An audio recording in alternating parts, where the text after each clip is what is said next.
Hi, I'm Lisa from Lisa's Sanctuary, and I am a qualified hypnotist.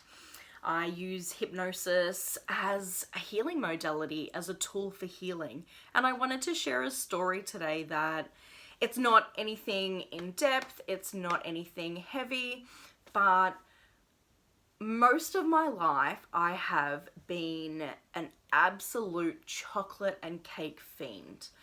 I used to be known at a previous job as the cake lady because if there was ever a cake in the staff room, people knew to come and tell me because I'd be up there so fast. My niece used to refer to me, probably still does, as Auntie Snacksident, eating a whole snack accidentally on purpose because I could polish off a block of chocolate in one sitting without feeling sick. It was quite a lot. And so when I first was qualified in hypnosis, there's a lot of different tools and techniques that you use in hypnosis sessions. And one technique is to regress back to the root cause of an issue that you're having. It's fascinating. And so I thought I would try that out on myself because clearly my love of cake and chocolate was so big that everybody around me just knew it. They just knew that I would eat chocolate for breakfast, that I was always going to have a slice of that cake, probably two. And it just, it was really wreaking havoc with my belly, with my digestive system, not to mention the extra weight I was carrying. So still carrying it, but working on it.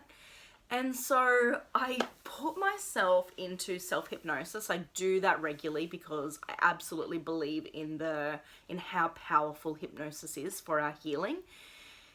And so I was laying in bed one night and I did a bit of a self-hypnosis thing.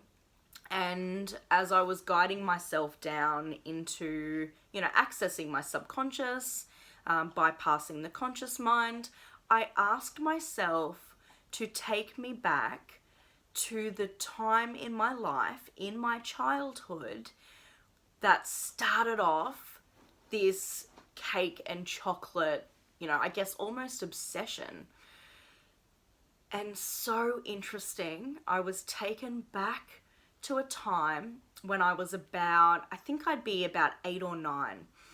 And I was standing at the kitchen table with all of my friends around me and family with a birthday cake right in front of me. And everybody was singing happy birthday and I was waiting for the song to finish so I could blow out the candles.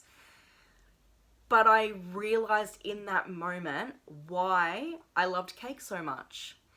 And it was because I had that association of feeling so loved and feeling so cared about and valued while I was the center of attention. Everybody was just loving me because it was my birthday. And, I was having a party and there would have been lolly bags and there would have been people everywhere. But that feeling of love is what anchored in that absolute obsession with cake, because it's almost like your brain and your body is trying to recreate that. Now, that is actually a lot of the root causes of overeating is there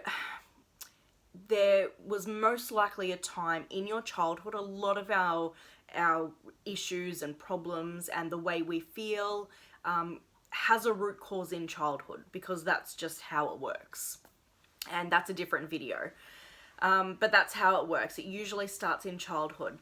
And you will usually find that if you are an overeater, or if you eat your feelings, or if you are an emotional eater, that you have some memories from your childhood where you were either baking a cake with somebody who loved you very much, or you were sitting down to dinner with people that you loved very much.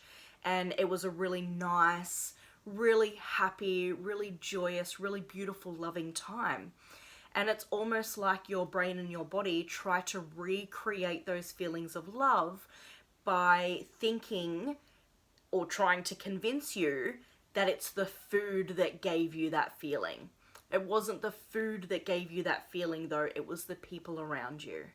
And so I just wanted to share that really quickly today, just because I am offering sessions and packages with hypnosis as a healing tool. I believe in it so powerfully, but I just love how it's so fascinating to me how we can just anchor in a memory to something that causes us a lot of, a lot of grief or a lot of problems or a lot of challenges later in life. And not that eating chocolate and cake is a bad thing, but the amount that I ate was definitely not good for my body at all, or my weight. So I've been able to turn that around so that when I start feeling like I need, I want cake or I have to go down to the shop and buy a block of chocolate, I ask myself, what am I feeling in this moment?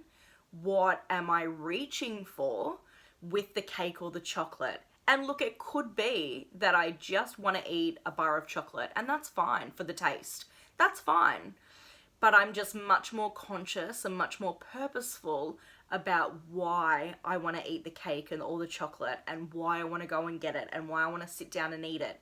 And if there's something emotional there that I'm trying to create or recreate, then I can work through that. I can talk myself through that. So there's a quick story for you today. If you've got any issues in your life that are causing you trouble and causing you challenges, just sit quietly and ask yourself, where does this come from? Do I have any earlier memories of what this is about? And just see what comes up for you. You might be really surprised. You are significant because you are, and I love you because you exist. Have a great day.